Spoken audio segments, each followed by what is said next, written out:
Good morning, everyone. I'd like to call the August 28th, 2024 PSTA Board meeting to order. Vice Chair Saraki, would you care to lead us in the Pledge of Allegiance? Yes, Madam Chair, please rise.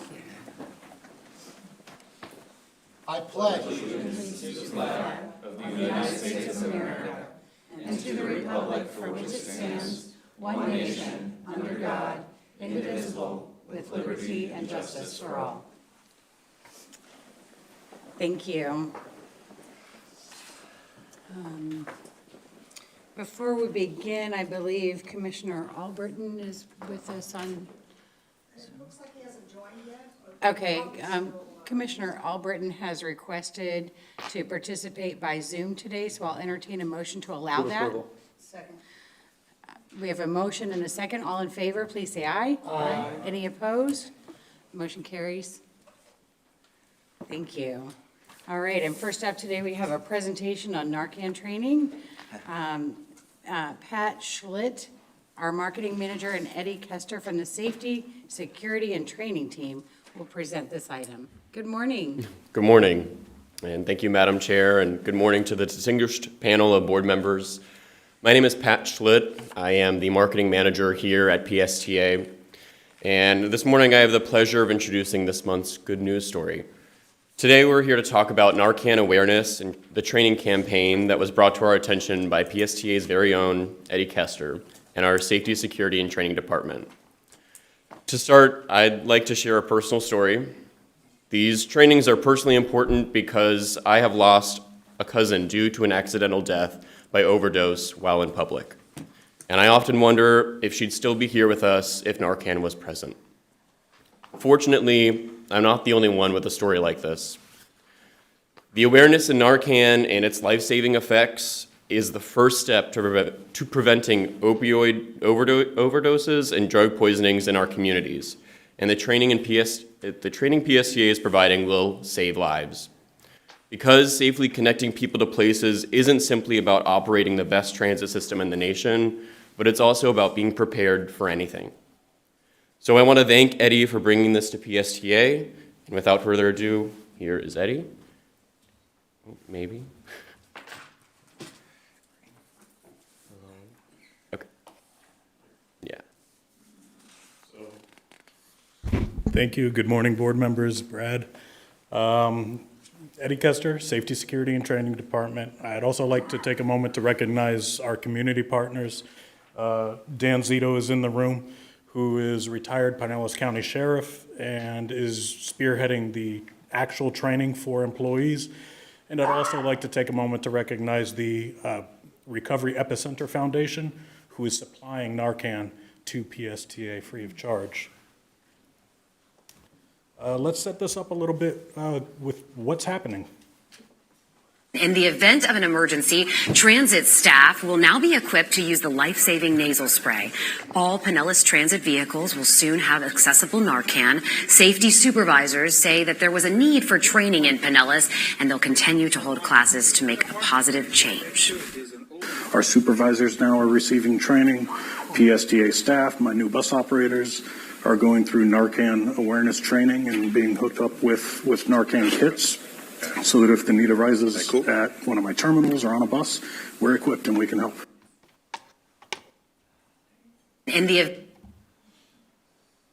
So what's happening? There's been a call to action from the White House. There's an opioid epidemic in America. We know this. So we have a challenge. PSTA, we find ourselves in a position where we can help. We've actually found ourselves in the position of being the first transit agency in the state of Florida to adopt and develop a Narcan training and distribution program. So we're really, really proud of this detail and proud of the fact that we can help. What does this look like here? We do have a challenge. Among the nation, Florida ranks number 2 among opioid-related overdoses. And here in Pinellas, we are number 1 in the state of Florida. So we have a profound challenge. 597 accidental overdose deaths here in Pinellas, a death every 14 hours. That's an unacceptable number. So what are we doing here at PSTA to help? We are training employees. We have supervisors, customer service, and PSTA staff who are receiving training, who are understanding and learning how Narcan works, how to deploy it, and where to deploy it so it can be effective. We are mounting infrastructure here at PSTA in effective places, here at our headquarters as well as out at our terminals, so it's accessible where it needs to be accessible. And we're putting out public messaging for Narcan awareness so that folks know that it's here, it's accessible, and they can get help. How does Narcan work? It has only positive effects. It does not have any contraindications. So it's a simple nasal spray. If somebody is unresponsive out there, anywhere, then Narcan can be applied. It will not harm, it will only help, and it will save lives. Our Narcan trainings are free. They're being provided by our partner in the community, Dan Zito, and the kits are free, supplied by the Recovery Epicenter Foundation. Each kit that we are receiving and deploying, it has equipment like a breathing barrier, a Narcan dose, and gloves for any materials that might be encountered out there in the environment. This is an opportunity where PSTA finds itself that we are able to help. It's a very positive program that we're very proud of at this time. You know, I'd love to address any questions. Thank you. Brad, did you want to add anything before we go to questions? Oh, no, I just really want to thank Eddie because he has been a real champion for this and other things to really help our drivers and employees with their own whatever situation they're in. And he's always like that, especially for new employees because he's part of our training staff. And then he brought this forward, and I think it's just a really great thing. And I think, you know, I know Commissioner Schulman often talks about how a few years ago we made all of our buses safe places, and went through training for that for kids that are in need. And I think this just falls on that footsteps. Thank you, Brad. Yeah. Thank you. Commissioner Peters. Thank you. I want to thank Dan. I know you've been working on this for a really long time, and I think this was a really good win. Not only, you know, for the citizens, but, so my question is, and thank you, I appreciate it, and to the staff too. It's important, but you said you're going to put it at the terminals in here, but are we putting them on the buses? Long-term goals. Long-term goals. We're About how long deploying do it you in think public that will? faces. About how long do you think that would take? Once we get everything fully installed, we have a phenomenal amount of supply that is being supplied by the Epicenter for Recovery. I'm looking at, you know, continuing throughout the remainder of this year. Certainly, right now at our terminals, we can say this Saturday is National Overdose Awareness Day. And we already have right now kits deployed in locations. Okay, great, because I can see you needing them definitely at the terminal.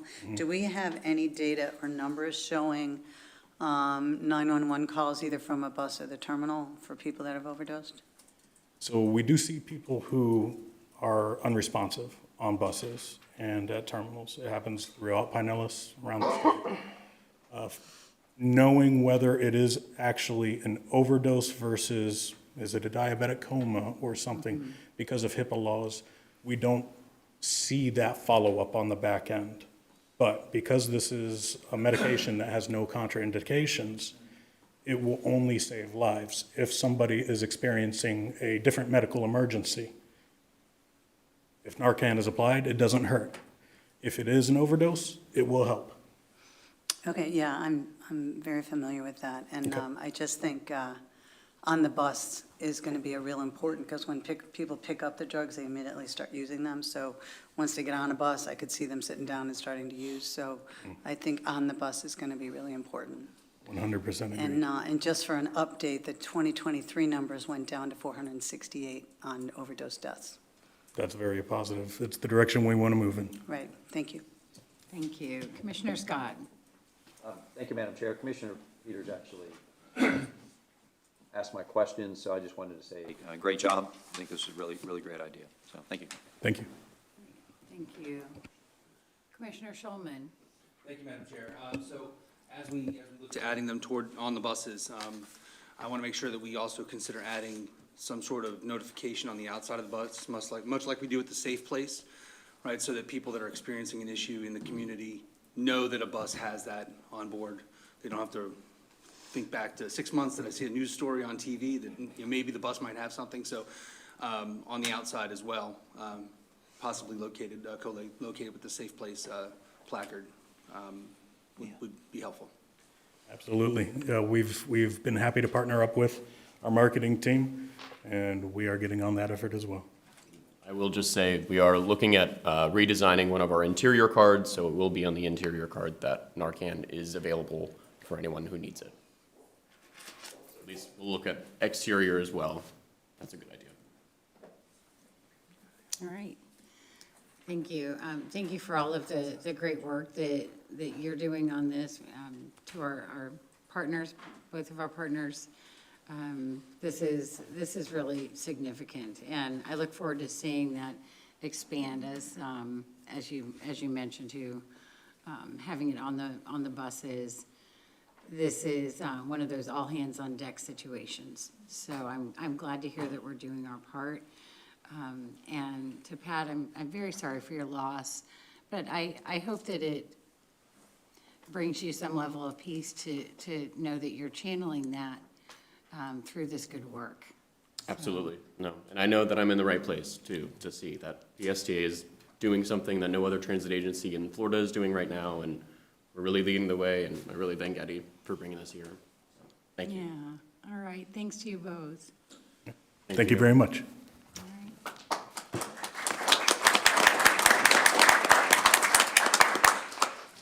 All right, now's the time for public comment on consent agenda items or items not on the agenda. Do we have any citizens wishing to speak today?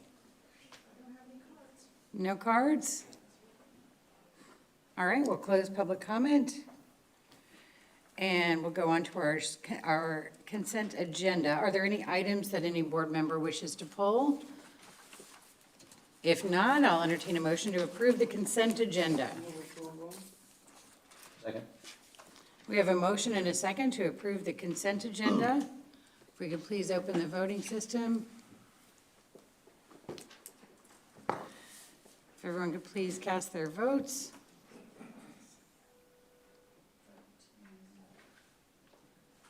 That's right. Are we 12 today? Commissioner, I don't believe Commissioner Albritton has joined. I think, No, he hasn't joined, okay. so we are, Okay, so we're 12, and the motion passes. All right, thank you. If you could just keep an eye out to see if he does join at some point, that would be good. Thank you. All right, we'll go to our committee updates. Now, first we'll have a track update from Mark O'Hara, who is with us today, virtually. Good morning, Mark. How are you? Hi, good morning. Very good to see all of you virtually this morning. Let me pull up my report here. All right. The committee met on Tuesday, August 20th, 2024. We had a comprehensive presentation on PSTA's grant application process as presented by Planning Manager Jacob Labuca. The process is quite complicated, and Mr. Labuca showed us how it works, along with the wide variety of grants PSTA regularly applies for. He also detailed how the different grants are typically used for very specific things, such as buses, shelters, safety or service development, to name a few. Mr. Labuca also detailed PSTA's recently awarded Low-No grant, the largest of its kind in agency history, for new buses and depot chargers. When you consider that win, along with the other recent grant successes, like the RAISE grant for a new transit center in Clearwater and the Sunrunner funding, PSTA's grant team has been on a roll. The grant presentation was followed by updates and discussion about the ongoing community bus plan, area ferry services, and the state's new restrictions on bus advertising. Our next meeting will be held virtually on September 17th, 2024, beginning at 4 p.m. All board members are always welcome to attend. And I'll take any questions you may have. All right, thank you, Mark. Does anyone have any questions for Mark? All right, well, thank you again, and thanks for all the great work that you're doing. Thank you. All right. Forward Pinellas did not have a meeting last time around, so I don't have a report on that. I will let everyone know that the governor has signed off on the expansion of the Forward Pinellas Board to 19 members. And so the various entities involved are working on what that is going to look like in terms of new appointments. So maybe I'll have a really big, exciting report for everyone next month. Okay, we'll go to our action items. First, item 6A, the electric and hybrid electric bus purchase. This is for approval of that purchase for the replacement buses. And Brad Miller, our CEO, and Henry Lukasik, our Director of Maintenance, will take us through this item. Hi, Brad. Hello, good to see you. And regarding what you were just talking about, the governor's approval of the apportionment for the expanded Forward Pinellas Board on your consent agenda that you just approved was PSTA's approval of the interlocal agreement that sets out the board seats. And so Whit Blanton notified me that we had to approve the amendment, just like I think every city did that as well. And that essentially, right now, the Forward Pinellas Board is expanding to 19, I believe, and PSTA will still have one appointee from the PSTA board on that 19. When it ultimately becomes a regional MPO of 25, the decision has been made to move the PSTA and HART appointees to be non-voting members like FDOT, advisory members of the new expanded regional board whenever that gets done. So FYI on that. So good morning to the board. I presented this to the Finance Committee along with Henry Lukasik, and so I'll present it again. Very happy to be back to you. Just 1 month ago, if you recall, last month, the Assistant Secretary of Transportation, Polly Trottenberg, gave a press conference, a Zoom press conference, announcing a historic award of what are called federal low-no funds that PSTA applied for replacement buses. And Congress has set aside this low-no program for about the last decade. And Congress allocates a certain amount of money for low emission buses that are CNG or hybrid electric buses, or no emission buses, and those are electric buses. So PSTA put an application in, and then the federal government awarded a record for PSTA of $27.8 million for very specifically in those low and no categories for buses. It's great when my phone rings and I get a call from a congressperson, because that is usually positive news, because that's the way the federal government typically allocates grants, is they call the congressman to give them the credit. And when I got this call right before that press conference last month, I knew this was a really historic opportunity for PSTA, and I asked Henry and Al Burns and Debbie to really take a look at our fleet replacement schedule and talk to Gillig, our bus manufacturer, to see if we could anyway maximize the number of buses that PSTA could buy.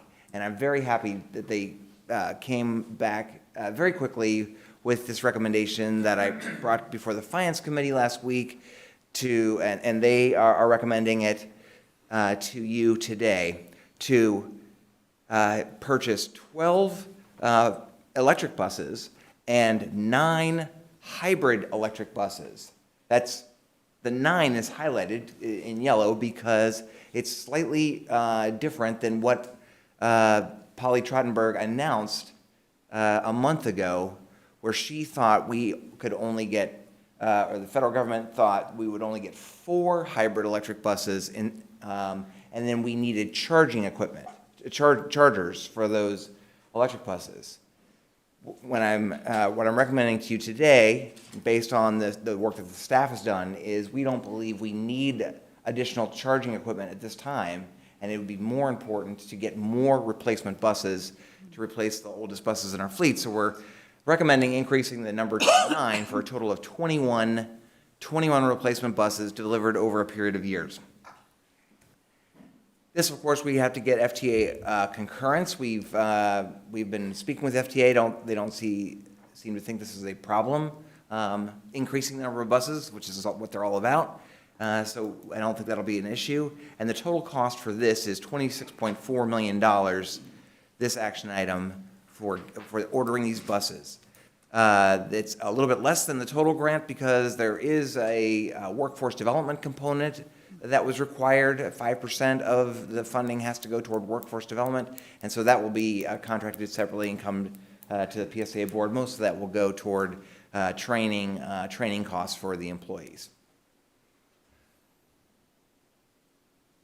The reason I knew this was so important for PSTA is because we have been blessed by this fine gentleman. Congressman Bill Young, back in the mid-2000s, was a very powerful individual from Pinellas County. He rose to be the chairman of the House Appropriations Committee, which is the #1 earmarker, at least back then it was, in Congress. And there's lots of industries in Pinellas County that have been grateful for earmarks that he provided. And PSTA back then, before I think any of us were here, was grateful. Most of the blue buses that you see driving around Pinellas today were funded by an earmark from Congressman Young. We actually have 57 of our 208 total buses that were purchased in 2 years with big earmarks back then, in 2006 and 2007. Now, over the years, and the years that Henry and I have been here, we've been watching those buses age, and as of now, they are 18 years old. They are past their useful life, and by the time these new buses, if the board approves this today, arrive, they will be 19 and 20 years old. They definitely need to be replaced. I put this picture of a snake eating a large meal this is how I view it. I think Henry views it as a mountain, but as the buses age, and we have this 2005-06 earmark moving through the system, that has been a real daunting issue to having a sustainable fleet replacement schedule, where you're always replacing, sort of on a regular basis, the oldest buses in your fleet with newer vehicles. So this award was a fantastic opportunity to really make a big dent in that large number in a short period of time. The reason we're able to recommend 21 buses at this time to you is because of some changes in our thinking and our recommendations. One, I believe that it will always be in PSTA's interest to never have 100% of any kind of fleet technology. Sometimes it's not a good idea to have 100% diesel buses. It's not a good idea to have 100% electric buses. And then there will be new kinds of technology that come down the pike. Probably it is, in PSTA's case, it's always good to have a diversified fleet. Sometimes there are challenges, especially in our storm situations. Sometimes there are challenges getting diesel fuel we've had those problems in the past. Sometimes it's a problem with electricity, obviously. So having a diversified fleet is a good thing for PSTA. As I mentioned, Henry and his staff now believe that our charging equipment, more than one bus can be charged with the chargers we already have every night. So we don't need to invest in, at this time, any more charging infrastructure at PSTA, and that allows us to buy more buses. And then as Henry, I'm going to pass it to Henry, and he's going to describe how if we purchase these buses now, or place the order for these buses now, we don't actually pay for the buses until they arrive. We can save substantial amount of money by buying in 2024 and locking in the prices and locking in the technology of this year. So with that, I will pass it off to Henry.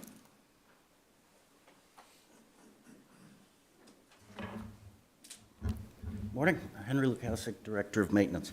So before I talk about the first bullet, I want to talk about this year's round of low-no funding and some of the themes that the FTA was looking for in agency applications. There was actually three. One, partnering with other transit agencies in order to achieve economies of scale on bus purchasing through standardization of buses. Now what that means is how many agencies can buy the same bus in order to make manufacturing of those buses more economical to both the agency and the manufacturer. And then also joint procurements. So while PSTA did receive the highest award of funding in the state of Florida, I certainly want to recognize some other Florida agencies that also we partnered with. That was Escambia, Broward, Gainesville, Orlando, and City of Tallahassee. So all combined, we put together a great application that showed the FTA that not only as an agency, but as a state, that we can partner together and meet those requirements. Now that brings me to joint procurements.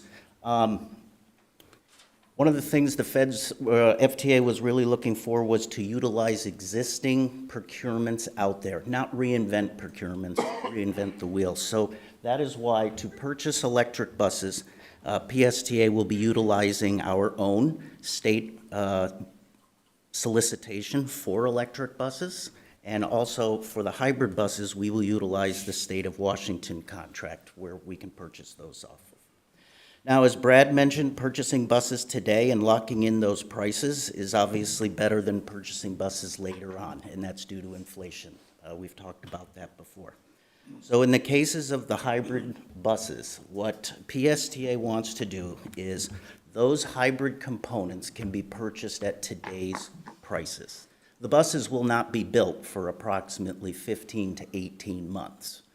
In that case, what we will do is Gillig, our bus manufacturer of choice, will purchase those hybrid components and engines from both Cummins and BAE, of which a performance bond will be issued by Gillig to PSTA, securing the investment of those components for when the buses finally are built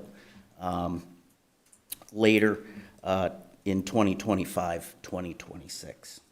We expect these first buses to arrive around 2026, possibly into the first half of 2027.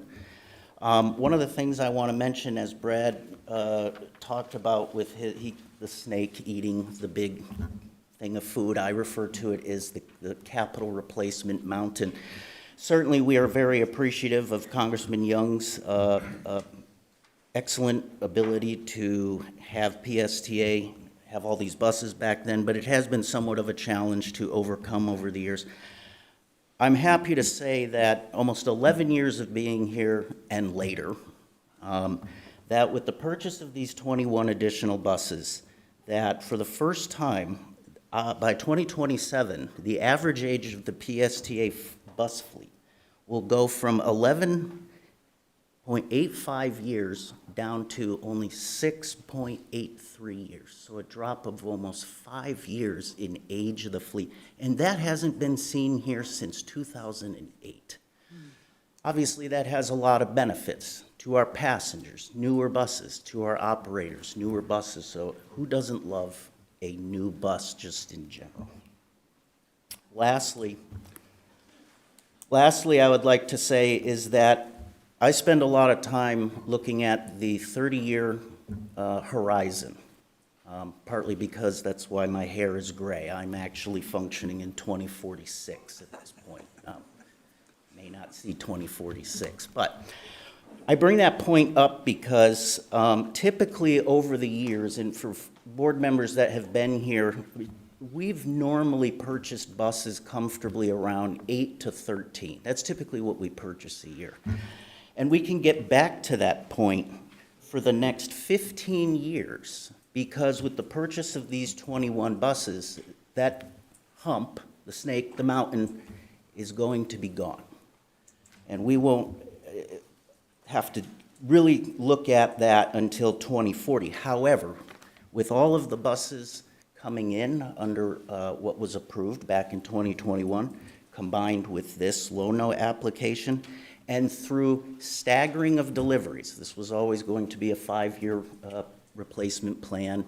So if we, with those staggered deliveries, we may even be able to smooth even further outlying years into 2040 to 2045 of the number of buses that PSTA has to routinely purchase each year.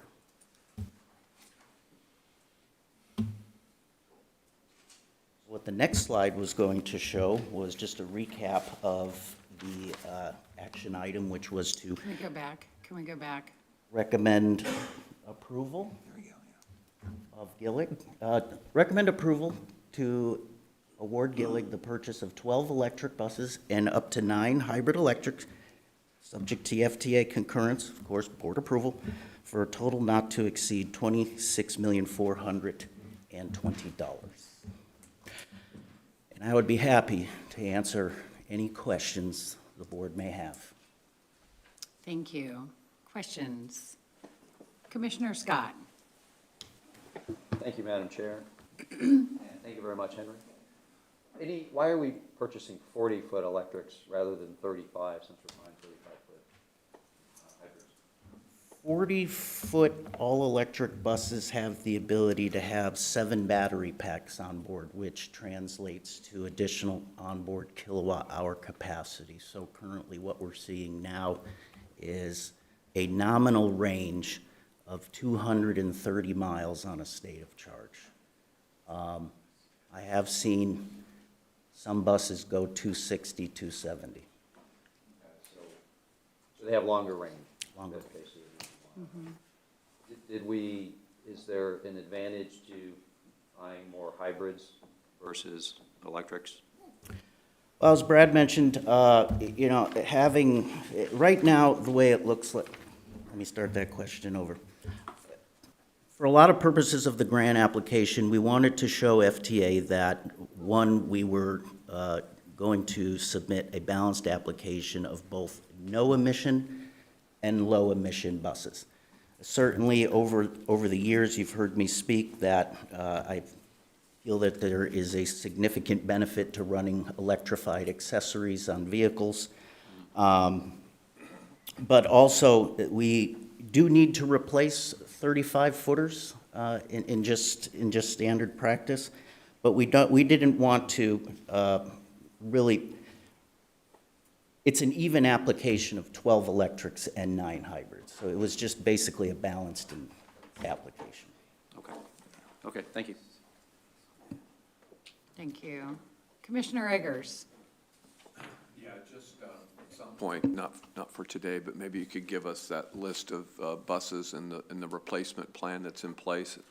I'm jumping on this merry-go-round after a few years of being away, so there's a replacement process going on that would be helpful. And then maybe just a snapshot on rough comparisons. Again, I remember doing this some years ago on diesel, hybrid, and electric capital cost and generally operating differences. There's a difference, obviously, in the operating side, too. Just FYI for information, that would be helpful. Appreciate it. Thank you. Thank you. Commissioner Walker? Thank you, Madam Chair. Can you provide the cost differential between a 35-foot electric or hybrid bus? Well, it's just really the difference between a 35-foot bus and a 40-foot bus, both electric and hybrid. Size-wise, there really is not a cost difference, and if it is, it's negligible. The approximate cost differential between an electric and a hybrid right now stands at about $200,000. Okay, thank you. And then it looks to me, and just confirm my assumption here based on the slides, we are getting a better, we're getting a better deal because we're entering into a quantity buy order with the state of Washington. Is that correct? That's correct. Okay. Yeah, thank you. All right. Thank you. And Commissioner Johnson. Are we looking at hydrogen buses at all for the future? Is that something that's on our radar? I am always looking to the future. I can tell you, if you're familiar with Cummins, they are coming out with a new fuel-agnostic platform off their X10 line. The Florida Maintenance Consortium has received quite a few presentations by Cummins on their, what they call hydrogen ICE engine, internal combustion engine, which is an engine that does run on hydrogen fuel, not a hydrogen fuel cell, which is just basically a all-electric bus with a fuel cell package on it. So yes, it is curious technology. It perhaps has promise, but in my line of work, that's all I do is keep up on the latest technology. We're not ready for that yet, sounds like. Cummins, as we have heard, is looking to deploy this first on the Class 8 trucking system so they can get miles. And I have heard that they are looking for potential test agencies across the country in a transit bus application. I'd read an article, I think, in the Wall Street Journal about that, and I was just curious if we were looking at that. Thank you. Be happy if you want to talk more about it. I'd love to. I like that stuff. All right, thank you. And Commissioner Scott, once again. Just a comment, Madam Chair.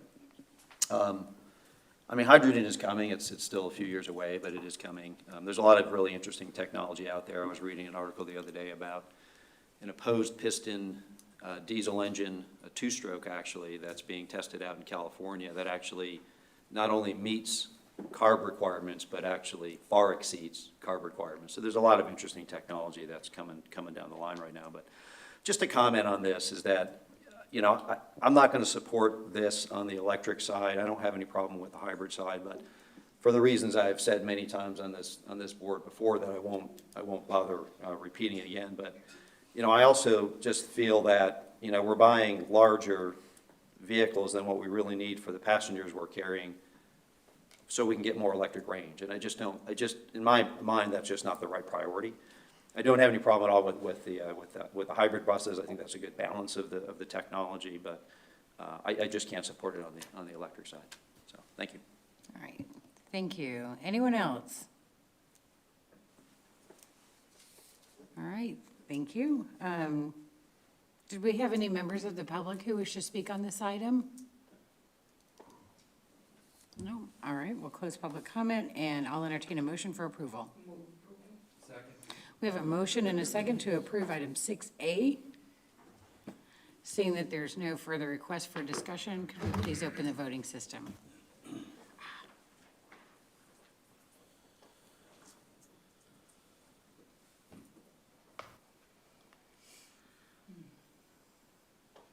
Oh, Vince left, so, yeah, we're at 11. Commissioner Cox walked out, so. All right, so the motion passes 9-2. Thank you. Thank you. All right, the next item is item 6B. And Al Burns, the Director of Procurement, will present the contract for the Clearwater Ferry Service. Good morning, sir. Good morning, Madam Chair. Good morning, board members. Al Burns, your highly motivated procurement director. And this morning, I'm bringing to you the Clearwater Ferry Service contract. Before I bring this action item forward, I'd just like to commend staff and the captain, Brad Miller, and the rest of the whole agency as we put this solicitation together. I've been doing procurement for a long time, and this is the first time I've actually bought a ferry service, so I'm like really, really highly motivated to be here this morning. The action item I'm bringing before you is a two-part action item. Part A is recommend approval of a 3-year contract with 2 one-year options for ferry operations and related services with Clearwater Ferry Services, LLC, for a total contract amount not to exceed $2,300,000. Part B is recommend approval of an interlocal agreement with the cities of Clearwater and Dunedin to provide the operating funds needed for the ferry service.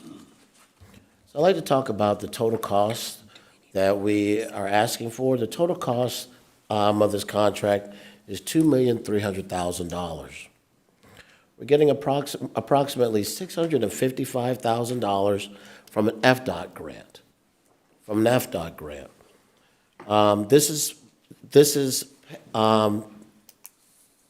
The match is provided by the City of Clearwater, and thank you, Commissioner Walker, and the City of Dunedin.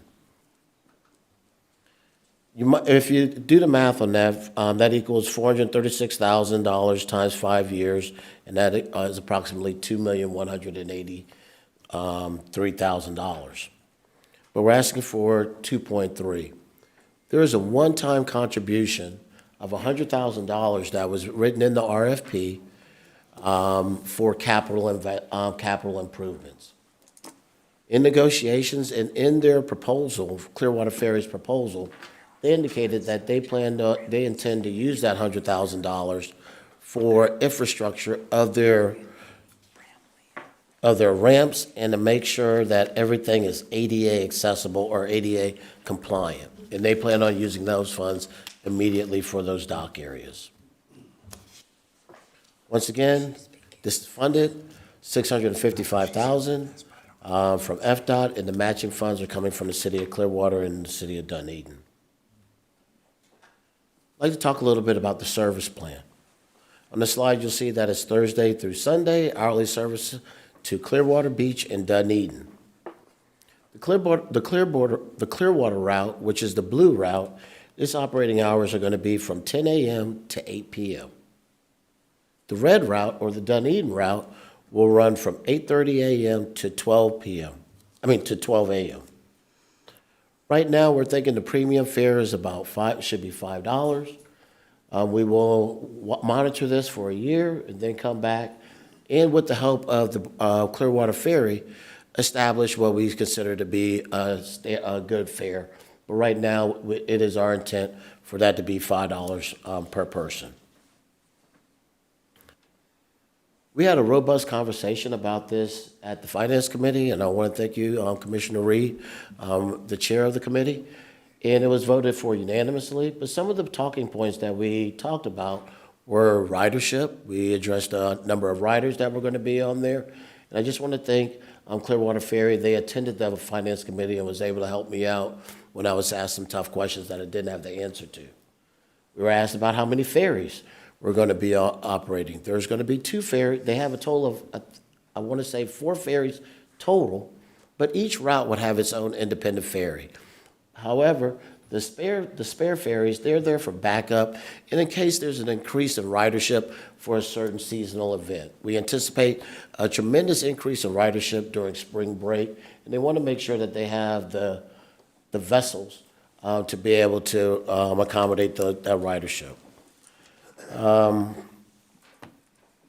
We talked about the match, and I'd just like to highlight next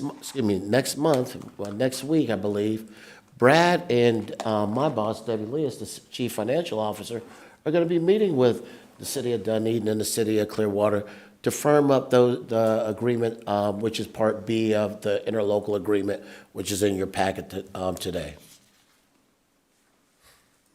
Commissioner Schulman, you asked me a lot of tough questions, and Commissioner Eggers, and I want to thank you for those questions. I did go back out to the vendor community and asked why they did not submit on this proposal. Some of the feedback, I only was able to speak to 2 of the providers, and one gave me feedback that they just didn't feel they had enough time to prepare a solicitation because it was new to them doing business here in the state of Florida. And another said that they just wanted to follow the process to see how the procurement process goes in preparation for our upcoming Cross Bay Ferry, which we're developing the RFP and plan on doing a request for information in the very near future. Once again, Madam Chair, board members, the action item that I bring before you today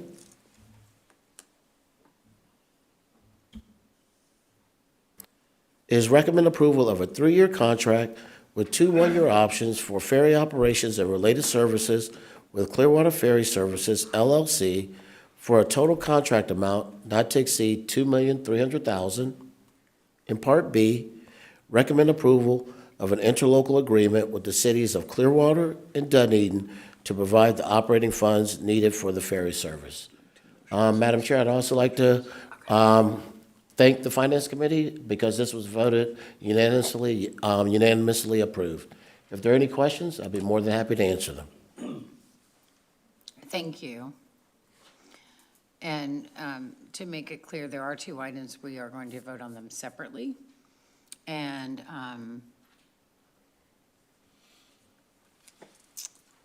before we go to discussion, I want to recognize that our city manager of Dunedin, Jennifer Bramley, is with us today. And if you would like to provide any remarks, we would welcome that. Did we have any members of the public who wish to speak on the item? Okay, if anyone does come forward, let me know. And so now we'll go to our discussion and start with Commissioner Eggers. Again, just clarification, because it always, throws my simple mind off balance. When you talk about a 5-year cost not to exceed $2.3 million, that was the grant. Yes, sir. You talk about a 3-year contract with 2-year option, two option years. So are we intending to take the $2.3 million grant and spread it out over 5 years again? And do we have the commitment from the 2 cities for the 5 years? Thank you, Commissioner Eggers. I forgot to speak on that point. That was something that was asked at the Finance Committee. And often asked about the Finance Committee, the option years and whatnot. In this case, years 1, 2, and 3, we have FDOT grant for. Years 4 and 5, we do not have funding for. But what I wanted to do was prepare the contract in anticipation that we would get the other 2 years, just so we wouldn't have to come back to the board to approve the future funding. So once again, years 1, 2, and 3, we have the FDOT monies for. Years 4 and 5, we do not currently. However, the contract is written that if we are able to get the funding, that we're able to move forward. In the contract, there is language that addresses that we do not have funding for future years, so we are covered just in case we do not get the FDOT grant. I'm assuming the cities are in the same boat. They're approving 3-year agreements with the possibility of those extra 2 years.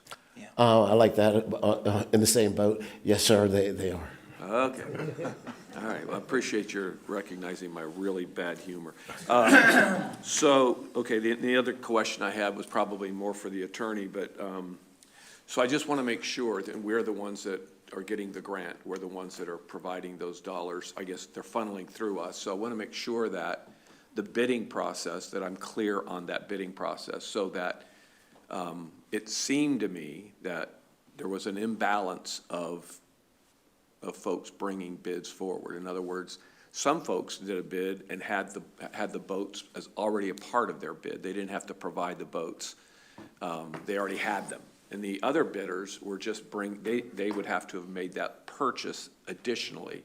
I just want to make sure I'm clear that the bidding process was fair and balanced, and that we're covered as far as the ones that are supposed to monitor the grant. So maybe more of the attorney question, but I appreciate that. I'd like to answer part of it, and then I'll defer to Noah for the legal opine or legal opinion. In regard to the bidding process, the integrity of the bidding process is intact. Initially there was conversation on perhaps doing this as a sole source procurement. And I got with General Counsel Alan Zimmett, and we talked about that, and neither one of us felt comfortable, along with Brad, did not feel comfortable doing a sole source procurement. So we went out and I myself diligently sought competition. And we had quite a few people on the pre-proposal conference, but for the reasons that not everyone responded to when I reached out, but for those reasons, they did not bid. As far as the capital, the vessel itself, just want to make sure that the board is, that we're being transparent to all the board members, that the vessel is being provided by the city of Clearwater. The vessel is being provided by the city of Clearwater. And that was asked and that was addressed in the form of an addendum during the solicitation process. So all potential offerors knew that that capital investment of the vessel was going to be provided by the city of Clearwater. And additionally, the dock that the vessel will be, I don't know the proper word, I want to say parked, but I'll say docked at, will be docked at, is also provided by the city of Clearwater. I'll defer the rest to Noah if I missed anything. Is it working? Is it on? No. Yeah. Okay, thank you. I concur with Al. PSTA followed all legal competitive procurement requirements when soliciting these services. So, again, just to be clear, that the city of Clearwater is providing a vessel for two services. When we were talking about it, the city of Clearwater would have a service, the city of Dunedin would have a service. So they were providing two vessels, yes? Yes. One for each. Yes, sir, Okay. the city of Clearwater is. And how each bidder was coming forward with backup, it was purely on the bidder's part. Right. Yes, sir. Okay, all right. So as long as we've done it the way we're supposed to have done it, and we're not subject to anybody coming back to us and saying we didn't monitor the process properly. That is we're correct. good. Okay, Yes, thank sir. you. You're welcome, Appreciate sir. it. Thank you. Commissioner Scott. Thank you, Madam Chair. Thank you very much, Al, for that informative presentation. So I wasn't quite clear in this. Who actually controls the fair? Is it PSTA or is it the Clearwater Ferry? That's another excellent question. In the RFP, it is written that PSTA controls the fairs. However, we will work collaboratively with whoever is awarded the contract. Okay. And who keeps the fairs? That's another good question. Currently, right now, we're structuring this the same as the Jolly Trolley, where Jolly Trolley, where Clearwater Ferry will receive all the fares. And I'm not quite sure, we have to iron that out with my boss on if there is any transfer of funds, depending on what the split is. But currently, it's going to have the same setup as Jolly Trolley. Okay, so there's like a fair share in there or something like Well, that? Or they basically just netted off their Net it all, bill. good. Okay, got it, so, okay, that makes sense. It doesn't appear, from what I can see in here, that there's any fiscal impact to PSTA, is that fair to say? I would like to just remind, there is a $100,000, excuse me. I'm sorry. I'd like to just, as a reminder, there's the one-time $100,000, and Jolly Trolley said they were going to use that for docking and making sure that the vessels are ADA compliant. So Okay. 100,000. How about admin costs for PSTA? Is there any reimbursement on that side of it? No, so we're just sucking that one up? At this time, I don't believe there are any, but I'll let Debbie if I misspeak. Currently, there's no reimbursement for our administrative costs, but I think I'll buy Al a little captain's hat as a compensation. Okay, all right. But we just have the 100,000, which we've had in our budget now for a couple years. Yep. Getting to this point. Okay, thank you. All right. Commissioner Walker. Thank you, Madam Chair. So the great city of Dunedin is very fully invested in this and very excited about the program. With that investment and that enthusiasm, I think Obviously, it's going to be very important for us to be collecting the data, doing the analytics on it, so at the end of year 3, we can make some very positive decisions for years 4 and 5. Can you explain how and what kind of data you're collecting and? Yes, sir. And first off, Commissioner Walker, PSTA would like to thank the great city of Dunedin and administrator for their contribution. In the RFP, when we crafted this RFP, there are some requirements that we have of all of our contracted services. So we're treating this very similar from a reporting aspect of all of our contracted service providers. And that is in the form of NTD reporting. And in the NTD reporting, they are going to report on time, some of the milestones that they're to report, and I believe on a monthly basis, once it's turned over to transportation, is on-time performance, missed trips, if any, ridership, and I'm looking at my boss, revenue. So those are some of the elements that are incorporated in the reporting requirements on a monthly basis. And at the end of each year, PSTA is responsible for reporting that up to FDOT and then ultimately the National Transit Database, or NTD. So there are performance metrics with FDOT then? Is that? I'm not sure of that. I don't want to speak to that. Okay. Great question. We've got a lot of data we report out to everyone. NTD stands for National Transit Database. It's a report that is an annual report, although we provide data monthly. That goes through FTA, and it allows us to get our revenues from, our grants from FTA. On an annual basis, we do report out to FDOT on our different service milestones, ridership, et cetera. Plus, every single month, we also provide data anytime we do a request for reimbursement from FDOT. We give them a whole complete write-up on how the program is working. Yeah, thank you. And related to the data analytics, is there been any consideration with regards to taking a look at the integrated package of the Jolly Trolley and the Clearwater Ferry to, because they're very complementary. And actually, if I may, the Jolly Trolley is a successful precursor to this. But I think, as it currently stands, and when I, start thinking about how that data gets analyzed, perhaps it's in the overlap of the schedules, and how that sort of thing works. And that's about as best as I can articulate it at this point, but I think hopefully you get the question I'm asking. I get the question that you're asking. And once again, Clearwater Ferry looked at that inside their proposal. And I think there are some synergies there between Jolly Trolley and the ferry. And I'm looking back at my colleague, Mr. Bracken, the Director of Operations, and they're going to get, and as this moves forward, in anticipation of a November 1st start date, operations will get Jolly Trolley, Clearwater Ferry, all in the same room and talk about schedules and things of that nature.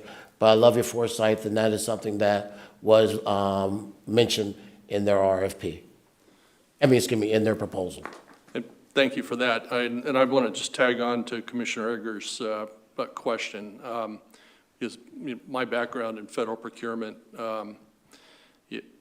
My understanding was that I took a look at the RFP is that the city of Clearwater is providing 2 ferries, and it was on the bidder to propose 2 additional ferries.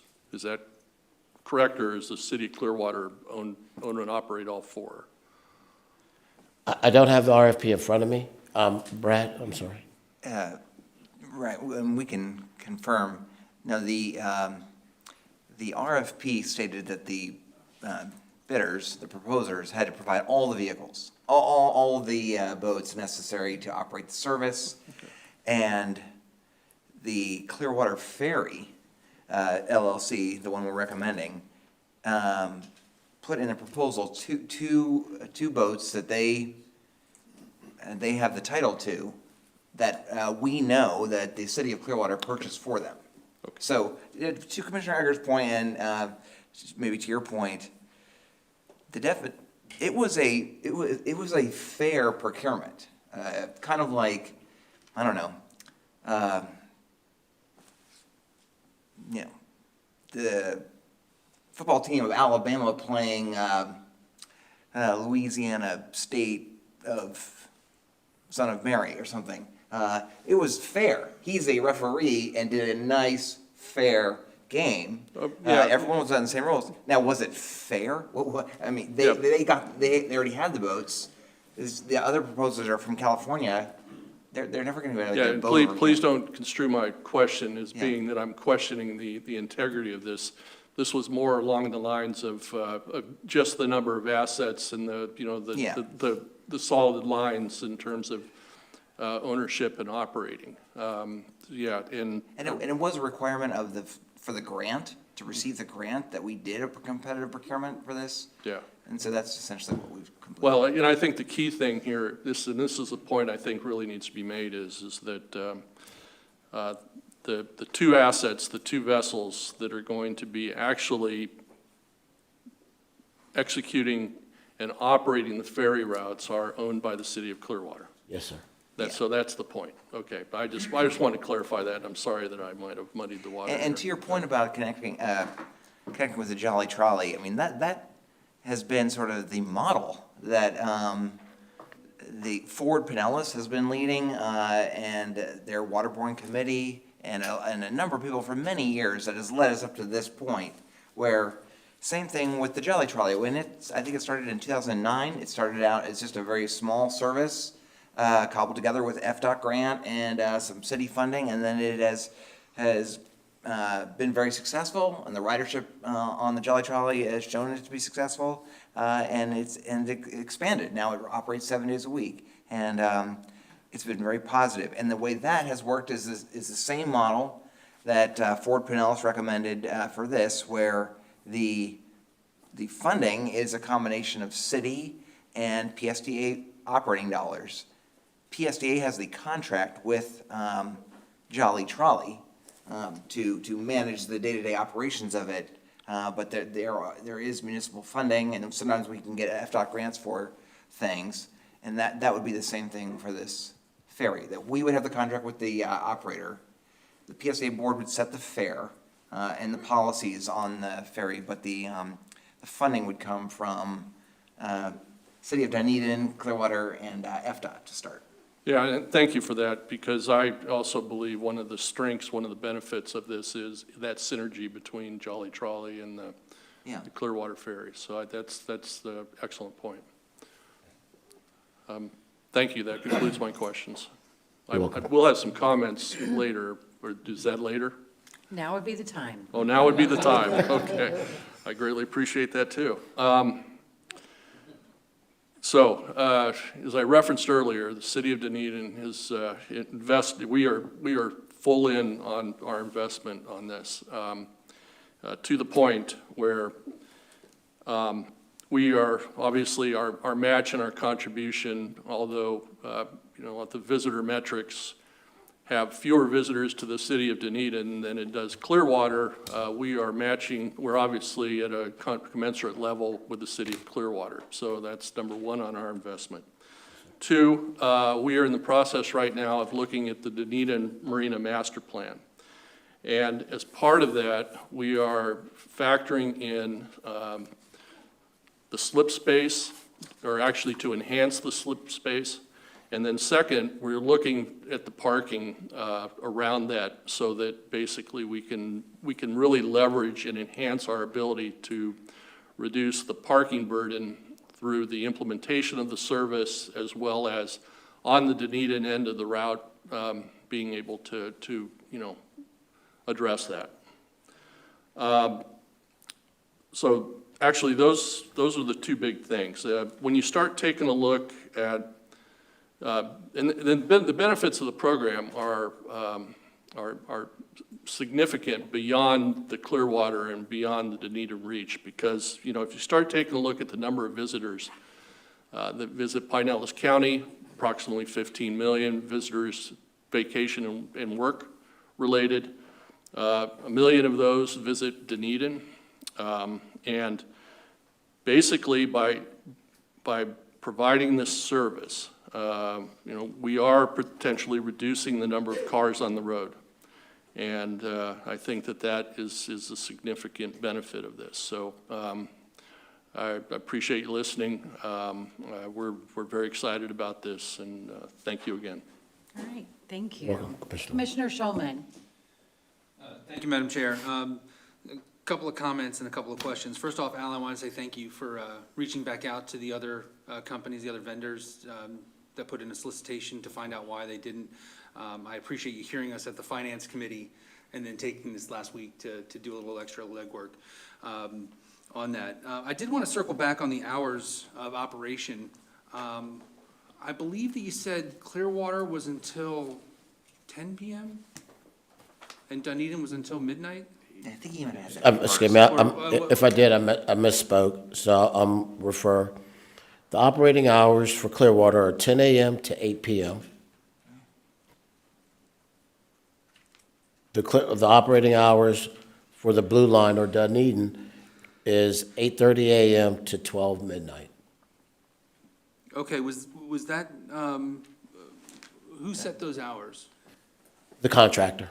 Okay. That's what their proposal is. Excuse me, thank you. The contractor submitted those hours in their proposal, and they went into detail on why they put those hours in. The crew starts an hour before the vessel takes off, and the crew ends an hour after the vessel comes back, and that's outlined in their proposal as well. And they gave reasons for significant events, to make sure that, hey, they have a vessel available for if there's a late night concert at a various venue or something like that. So they gave supporting reasons on why they strongly suggest these hours of operation. So those hours are willing to adjust for events? Yes, sir. Okay, that was one of my big concerns, was thinking about activities at the Sound in downtown Clearwater ending at 8 p.m. is kind of early. And no one will be left at a venue without a way to get back. Just stick around for the next event at the Sound. So, and we heard about coordinating or working with Jolly Trolley on their bus schedules. Are we going to be looking at doing the same on our routes on the mainland side as they connect to the ferry? Defer to Brad or someone from. Yes, I mean, I think certainly starting with the Jolly Trolley, because that provides the closest connections right now. We've already talked with the Clearwater Ferry and the Jolly Trolley about down in Clearwater providing a park and ride shuttle during, you know, the marina at Clearwater Beach is going under construction for a period of time, and some of that parking, if you're familiar down there by the circle in Clearwater Beach, it's going to be torn up, and providing some Jolly Trolley on land from a parking lot to the ferry to get shuttle people over there, sort of supplemental to what this is paying for. But yeah, so I mean, I think there's a lot of synergies between the Jolly Trolley and the Suncoast Beach Trolley in the future. Well, and the best way we can help reduce parking needs in Dunedin and Clearwater is by providing that next access step back into the mainland. You said there's an expected premium fare of $5. I'd asked the question of whether we were going to use, or if they were going to use Flamingo fares, but I'm wondering also, however we process this, is it subject to the fare capping as part of our normal system, or is it a completely separate fare system? To start, it is, I mean, to start, when we put it in the RFP, it would be a completely separate system with our goal of integrating it into the Flamingo fare system that would include fare capping. And so in the RFP, it required, and Clearwater Ferry has agreed, that PSTA can install Flamingo fare readers on the boats. and they have to work with us on doing that. So I would just like to make sure, as time moves on, if we do look at the fare capping and adding it to Flamingo fares, since the fare is capped at $5 a day and the premium service is $5, someone would pay to take the ferry It wouldn't once. be that.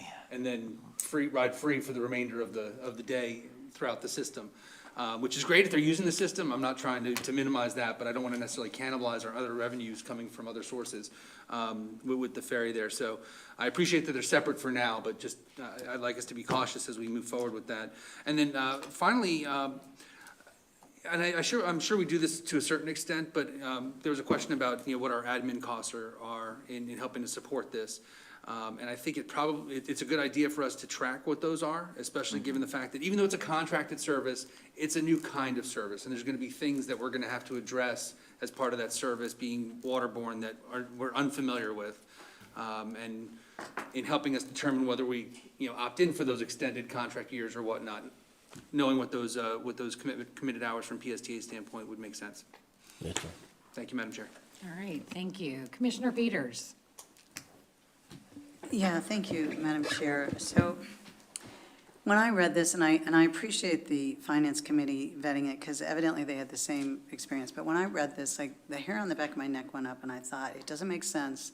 There was only one response. And clearly, the Finance Committee had felt the same way. So I reached out to a couple ferry providers.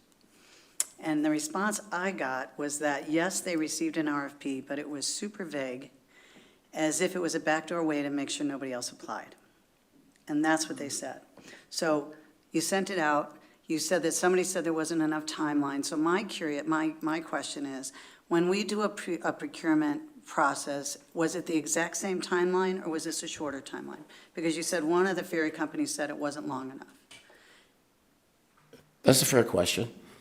No two procurements or no two solicitations are the same.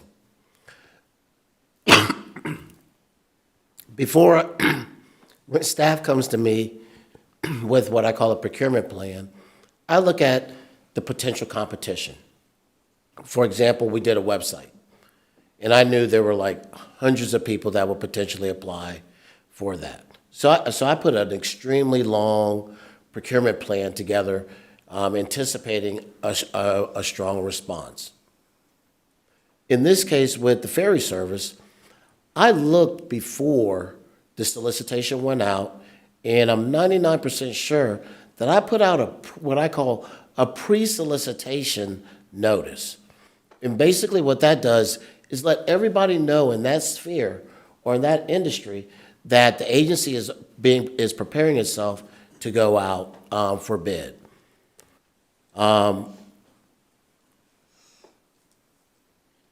I heard what you said, Commissioner Peters, and I don't agree with the person that said that, hey, this was tailored or whatever words that were used, but everyone is entitled to their opinion, and I respect that. And what I would like to do is have the opportunity before we go out for the cross pay to speak with that provider to find out, hey, where did they feel that we wrote it in such a manner? I could look you straight in the eye, Commissioner Peters, and tell you that the integrity of the procurement process, competition is my number one staple.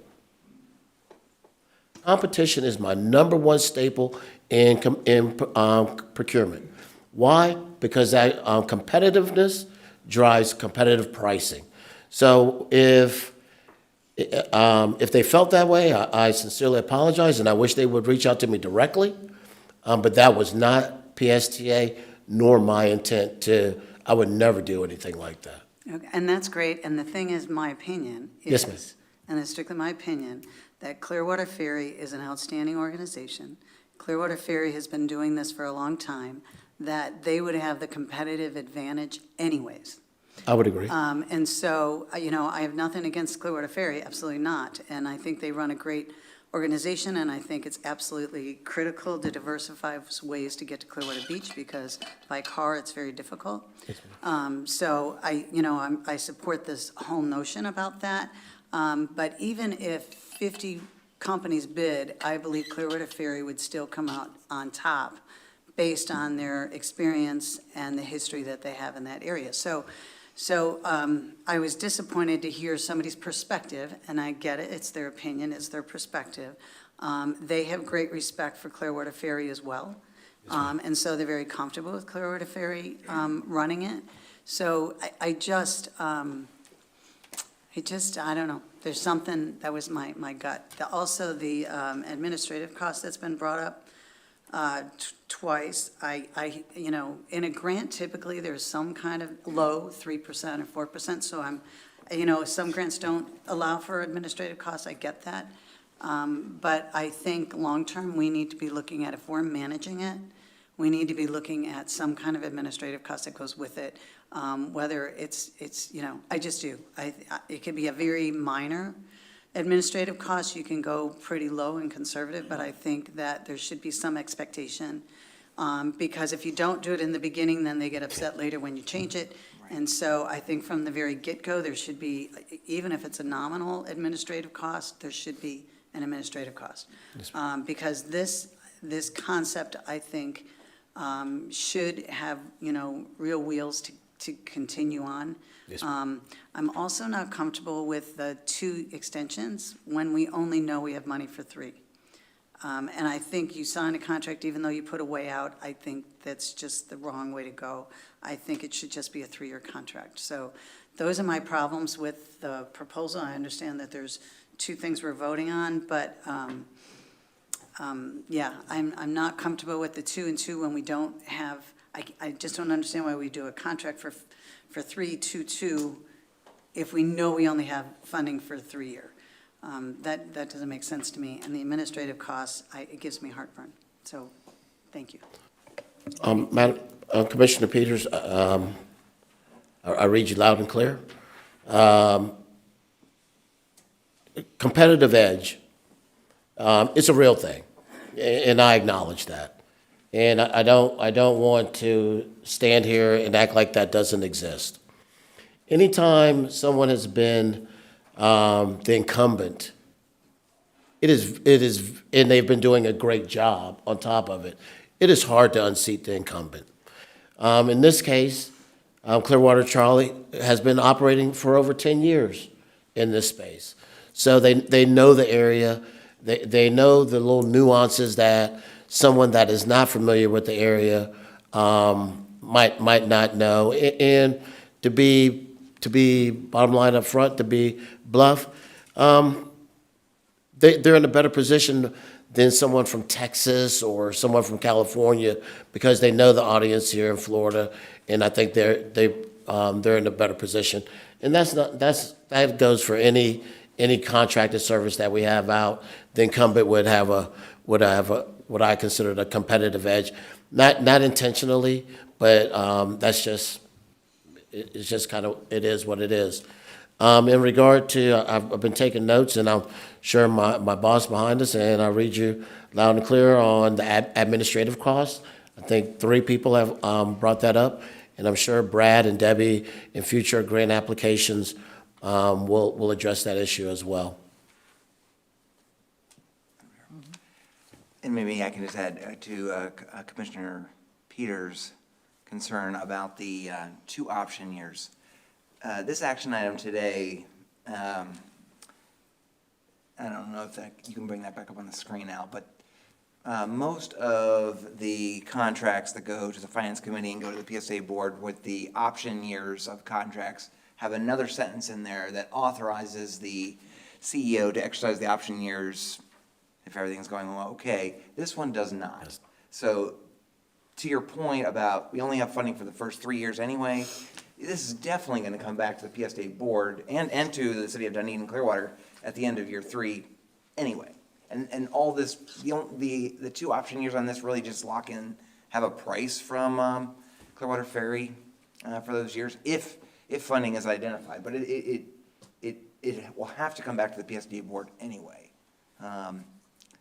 That was the thinking behind that. And then on the admin cost thing, at least my idea, is both the Clearwater Ferry and the Cross Bay Ferry, if PSTA is sort of the administrator of the contracts for those services, will ultimately, by submittal of the data to the federal government, generate a little bit of federal funding to PSTA, to come to PSTA. And my thought all along is that we would pull down a small, like you were saying, like a small administrative expense from the federal money that came from these two, this contract. So that would be the way to get that admin, and like you say, like maybe 3 or 4%. But again, the big thing on the 2 option years is we specifically did not include, it will have to come back to the board for those option years. And we'll have to have the money. All right, thank you. Commissioner Eggers. Wow, there's so many conversations here, and so many different directions to go, but I'll try to keep it as short and as possible. Really, I'm glad you made the comment, brought up the competitive advantage. That's just inborn in the fact that those, Clearwater Ferry's been doing it for so long. That's going to be part of the system, and I was just wanting to make sure that we were doing it all the right way, and I'm fine with that. And the fact that we have 2 option years, I'm assuming that's an option that can be exercised, but must be exercised by both parties, not just one. So we have that option as well. So it really is a 3-year contract, period, with 2 one-year options that we can exercise or not. So, Commissioner Walker had brought up some of the data and the metrics and that kind of thing, and I think it would be good to have our operator have a 3-question survey that anybody that rides it can take. Just 3 questions: where are you from? Why are you here? Why are you taking the service? So that we can kind of get an idea. Are we tourism driven on this service? Are we local driven? Is it pretty mixed? Times of the year, that kind of thing. I think that would be, and they're there, and we could keep it simple. Don't have a 20-page, they're out there having fun. You have 3 little questions or something that we get some vital information. I think that would be a good thing. Just interesting to see the interplay between the ferry and the Jolly Trolley, because it's just been, Jolly Trolley's just become a piece, and I don't know from what do they charge? Do you guys charge fares on the Jolly Trolley in Dunedin? Yes. When you get on where people hop on, there's a fare they pay? Yes. And what is that?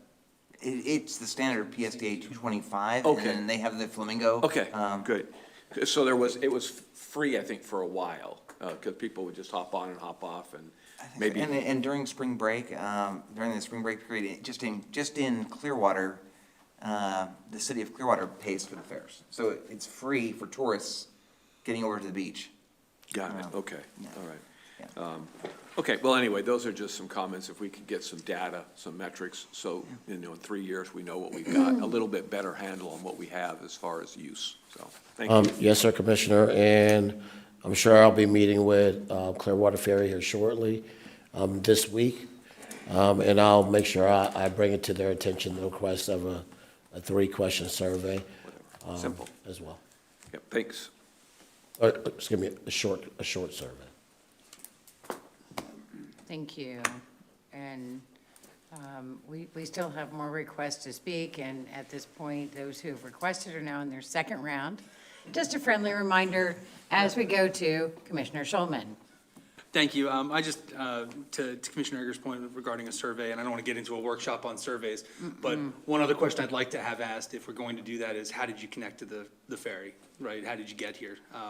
So that we can gather that data as well. That was all. Thank you, Madam Chair. Thank you. Commissioner Scott. Thank you, Madam Chair. I don't know if there's any other questions or not, but I wanted to make a motion to approve action item A, to approve a 3-year contract with 2 one-year options for ferry operations and related services with Clearwater Ferry Services LLC for a total contract amount not to exceed $2.3 million. Second. All right, we have a motion and a second on. I'm sorry, I didn't get the second. Okay. I heard that directly. We have a motion and a second on action item A, and we'll go to Commissioner Walker. Just to follow on, this is just a request. over the course of this program, we could get periodic updates on the metrics we've been discussing. Because I think there's a lot of goodness, and I think it would be great to be able to, for the board here, PSTA, City of Clearwater, and of course, the great city of Dunedin. I think there's a lot to take credit for here. Thank you. I already had it on my note to talk to the planning manager, Devin Deal, to incorporate it in his stats. All right, thank you. And Welcome. can you remind us when this will start, if it's approved? I'm sorry? When will this go into effect? If November 1st. Okay, if it's approved, thank you.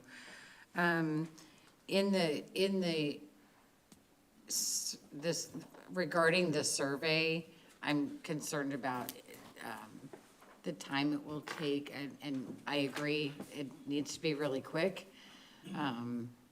But if there is an electronic or some kind of a pop-up that can happen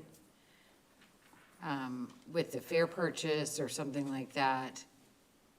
We've had some success on our buses Yeah. and trolleys with QR codes that they link to, and they fill out a little survey, Yeah, and they're in the running for a prize or something. I have it right here. When I meet with them, I'll bring the board's wish, and I'll communicate that directly to them. excellent. I can't wait to hear more about the prizes. So, and then as far as the administrative, the administrative fee, I hope that we'll monitor that and consider that for the future, especially if we broaden our waterborne transit options. Do you send out a pre-solicitation notice for all RFP processes, or is that something that varies? As you said, no two are alike, but is that something that's pretty normal? It's not something that I do on every solicitation. Yeah. Right now, we're working on the engine solicitation, and I don't plan on doing anything like that. But typically, if something that I know we were on a deadline to get this to the board, and I know it's going to be in the future, I'll do it, but not on every solicitation. No, ma'am, I don't. Okay, yeah. Thank you. You're And welcome. thanks for all the work that's been done on this. This is very special, and I'm very happy that Dunedin is happy, and I think we're on our way here. It sounds like I am not terribly familiar with Clearwater Ferry, but it sounds like we're going to be working with a trusted partner. Should be And, smooth sailing. you know, I really love puns, so this has been a good time. I'm sorry, Madam Chair. All right, so we have a motion and a second to approve action item A, which is for the ferry service contract.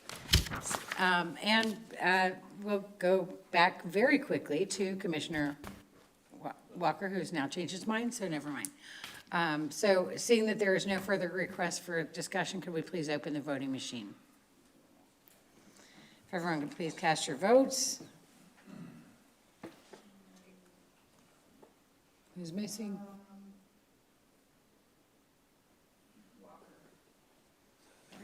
Thank you. The motion passes unanimously. Thank you, Madam Chair, board All members. right. Wait, hold on, sir, we've got action item B, if you'd like to stick around before you pull up anchor. Is that the right way to say it? Okay, thanks. All right, so with that having passed, I'll entertain a motion for action item B to approve an interlocal agreement with the cities of Clearwater and Dunedin to provide the operating funds needed for the ferry service. So moved. Second. We have a motion and a second to approve action item B.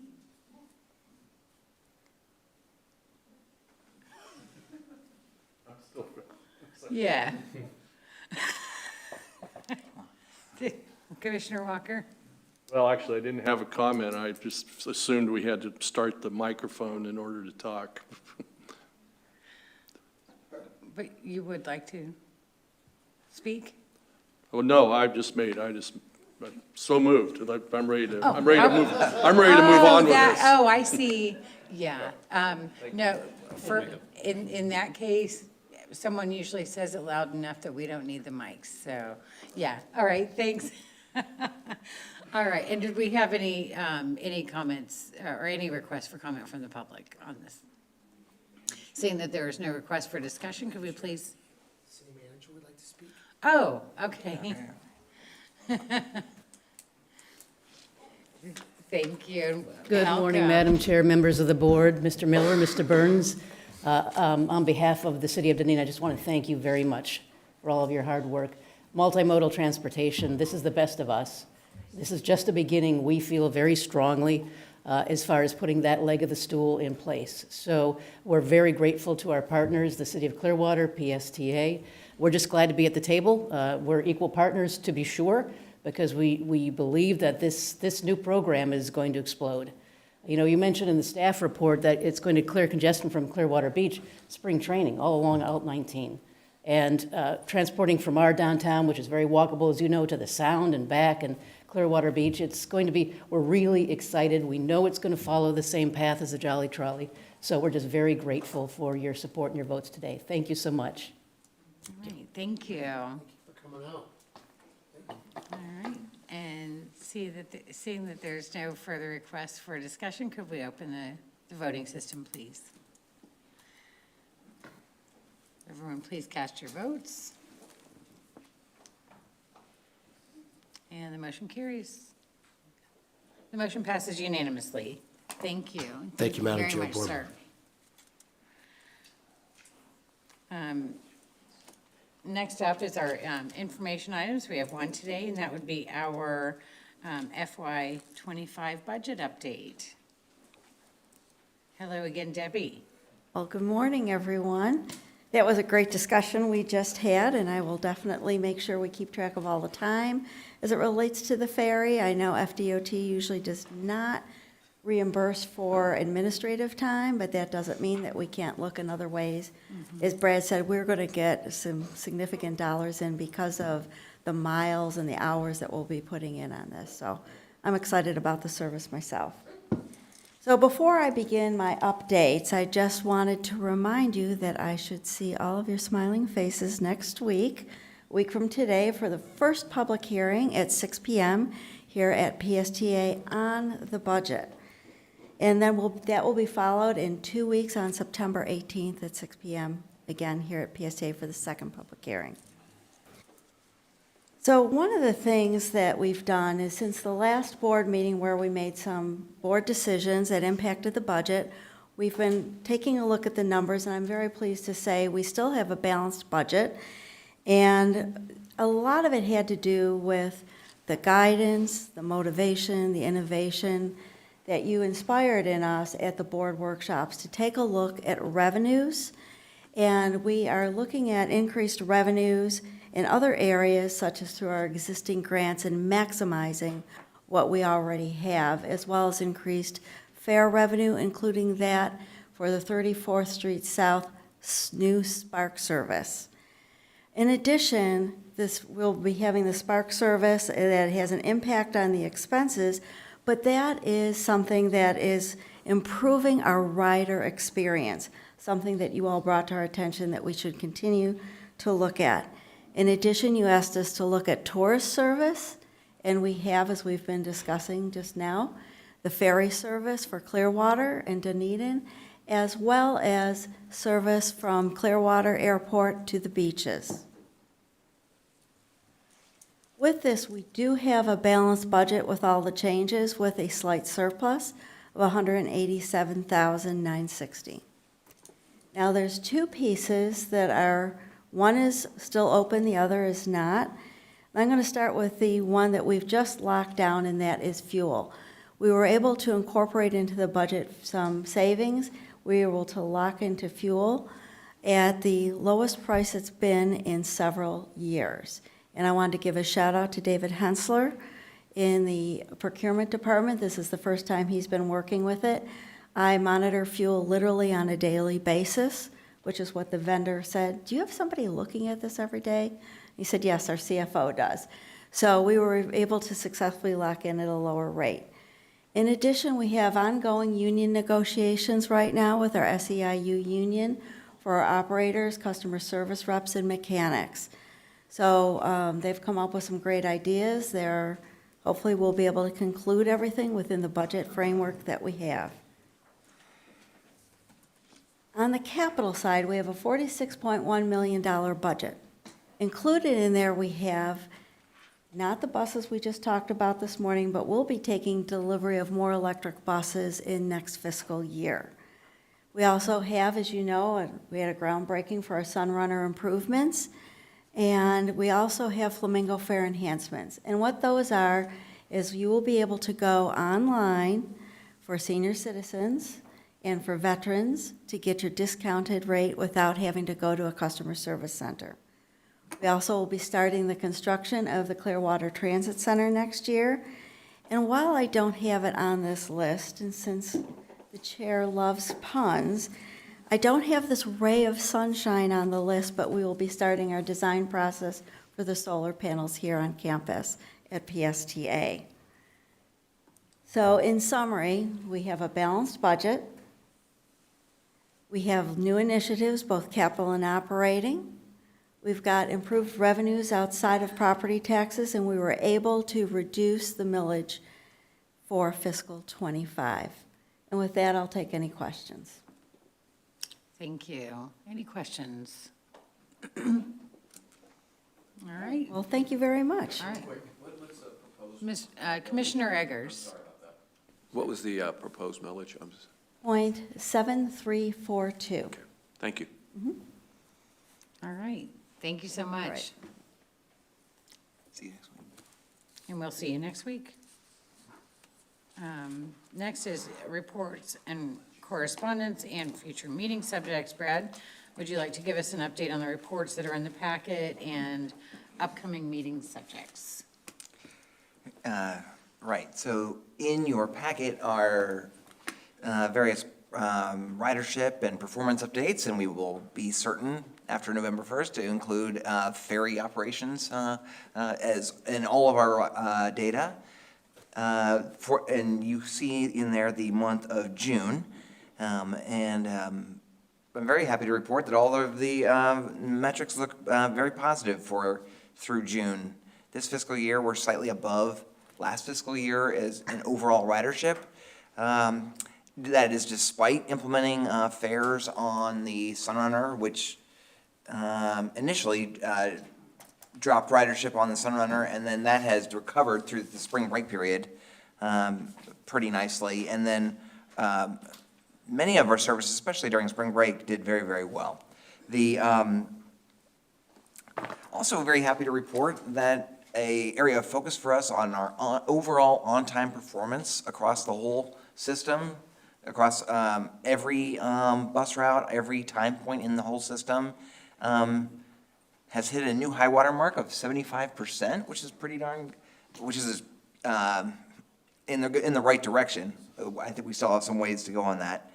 And mobility, I think happily for our budget, actually did not have another record. It actually went down a little bit in June, just a small bit in that ridership as well.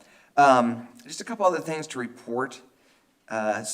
Something that we discussed, PSTA had the pleasure, I don't know if that's the right word, of getting a audit by FDOT of all of our operations and procurement and grants and everything. And we came up with flying colors from FDOT contracts that out to University of South Florida. And they came in, they also go and look at our contractors. So in the future, they could select the Clearwater Ferry to go look at their records. This time they went to Transdev and looked at some of their records. And very happy, I think on the procurement side, we went through that with flying colors. So great job there. I think the city of St. Petersburg took the first step in appointing its citizen appointee to PSTA to, sadly, try to fill the shoes of Commissioner Schulman. I don't know if the chair of the St. Pete City Council wants to say anything about that?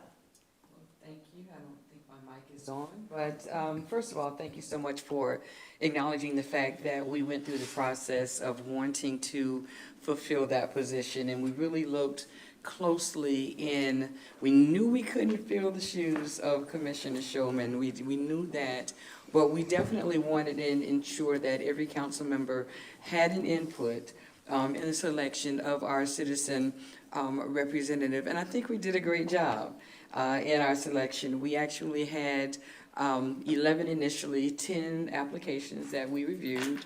We did the interview process where each candidate came and, spoke as to why we should select them. And I don't know if I can announce who we selected. We haven't officially voted, but we selected to refer to City Council for a final vote, Mr. Max McCann, to represent us, and we will be voting on him this week for that replacement. So we look forward to the process that we took in having someone come and speak on behalf of the city of St. Petersburg. So we're excited, and we do really appreciate him wanting. And let me also personally thank all of those that came out to apply for that. We had an overwhelming response, so that says a lot about wanting to participate on the PSTA Board of Commissioners. Thank you for the time.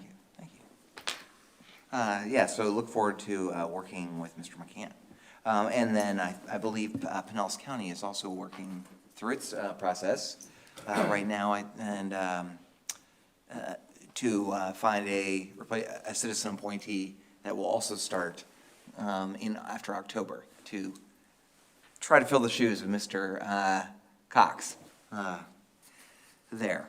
Last thing, I am a huge proponent of ensuring that we're always investing in our employees and in workforce development, and I'm very excited to tell you that another of our PSTA employees has been selected for the nationwide Premier Leadership Development Program, Leadership APTA, through the American Public Transit Association. Bonnie Epstein, our Director of Mobility, was selected for the upcoming class. We have Tamika White back there, who is in the current class and is soon to graduate and is doing a great job in that. So I'm very happy for Bonnie. She's on vacation this week, but I'll announce it in her absence. Thank you. Commissioner Scott. Thank you, Madam Chair. Just a quick question for Brad. Brad, refresh my memory. I'm just looking at the ridership differential on Pride Day. Did we charge fares on that day? On what day? For June, For the Pride Parade. The Pride Parade Day. Did we charge fares on that? We did not charge fares on the Sunrunner. We charged fares on the Route 5 that goes by St. Pete High. From the two park and rides to on that day, those were free, but the rest of the system was charged. Okay, thank you. Yeah. Commissioner Walker. Thank you, Madam Chair. Just quick question that, as I'm looking at the operating statistics, I see a significant drop in ridership on Sunrunner year-to-date, and prior year-to-date. Any input or feedback on why that is? It's almost 30%. Yes, it is entirely because it was free last year. You're comparing a year when there was no cost to ride it, and we had over 1 million riders in its first year when it was free. Ridership, when we instituted the fares back almost exactly 1 year ago in September of 2023, the first month ridership went down by 40%. And then it just kind of rebounded back to now it's hovering around, 20, it's rebounded down about 30%, 25 to 30%. Yeah, I guess it's hard to argue with free. I appreciate that. Thank you. But all right. In 1 month, we'll compare charging fares, and we'll see how we're doing, yeah. All right, thank you. Is there any other business to discuss? All right. Any board member Yes, Commissioner Petrillo. Thank you. I received, and I assume we all received, an email in the last week or two about the performance evaluation for our CEO. And I just had a couple of comments and questions about actually the process, not necessarily about evaluating Brad. We'll do that at the upcoming meeting. And so I forwarded Brad a copy, and I said I didn't feel comfortable actually filling this format for two specific reasons. The first was, while I appreciate that the email came from Brad's assistant, could it come from anyone, doesn't really matter.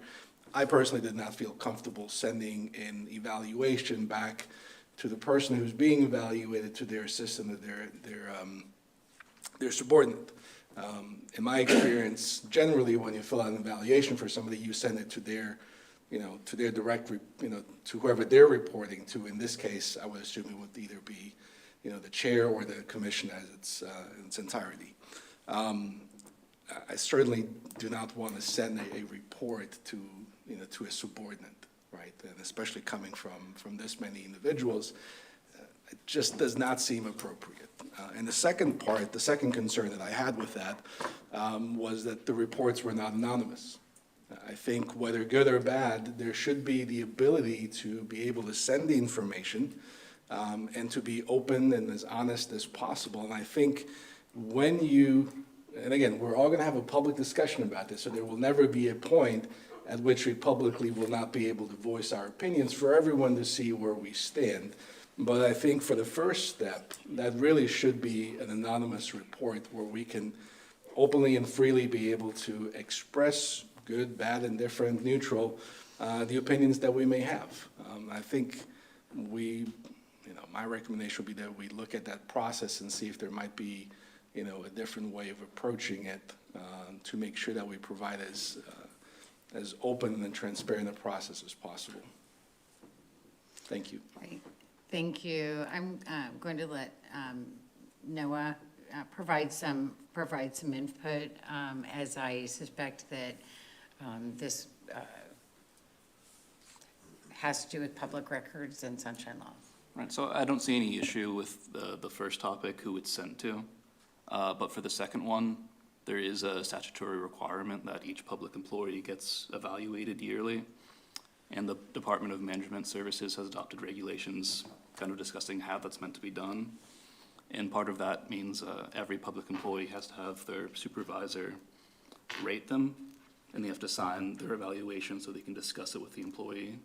So if that's the direction the board would want us to look into, we'd have to look into the legality of that. And that's all. Thank you, and I will go next to Commissioner Schulman. Thank you, Madam Chair. I wasn't planning on mentioning this, but the first thing I would say is I don't know if you increase transparency by making things anonymous. It's an important part of the process for both Brad is the one being supervised, as well as the rest of the board to know, what comments are being made. Those forms are then given as part of the packet in the evaluation of Brad and his work. So I think it's important to keep that process the way that we have it. And Rachel's always done a wonderful job. In almost 8 years of being here, I've never had any of my information that I've sent in not shown up the way I wanted it to in the public packet. So I just want to make that clear. So I want to be careful about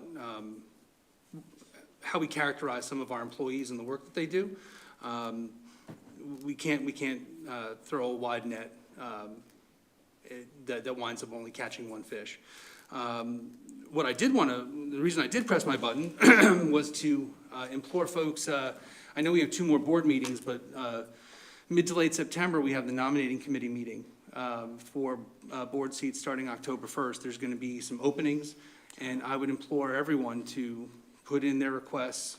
I know Rachel's going to send out an email asking for input about what committees they'd like to serve on, but please, that is the time so that those folks can be seated and this organization can continue to operate as it has.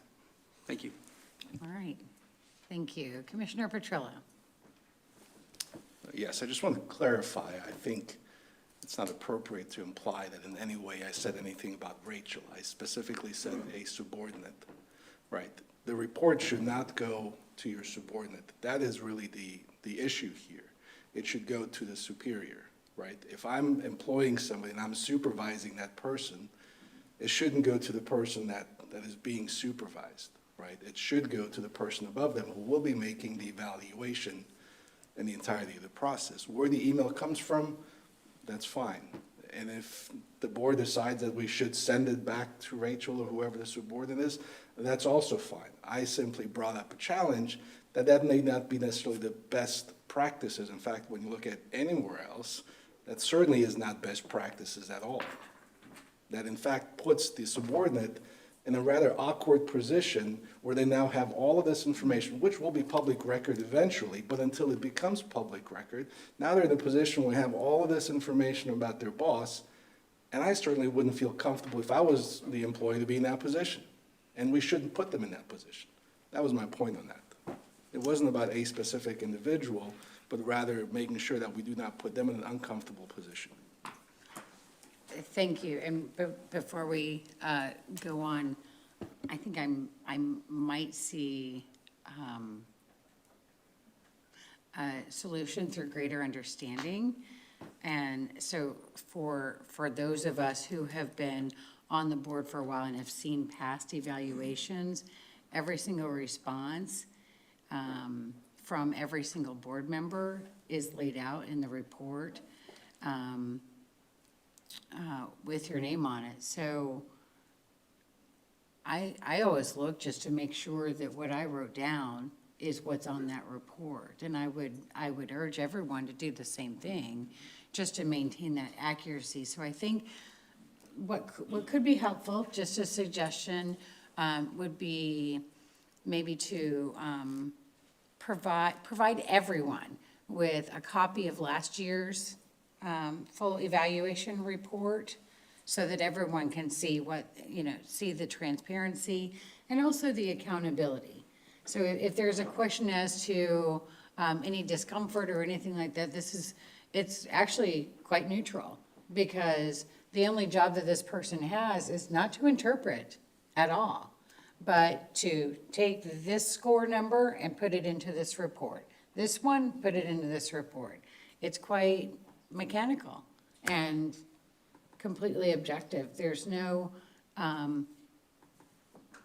evaluation of the evaluations that goes into the full report. So I wonder if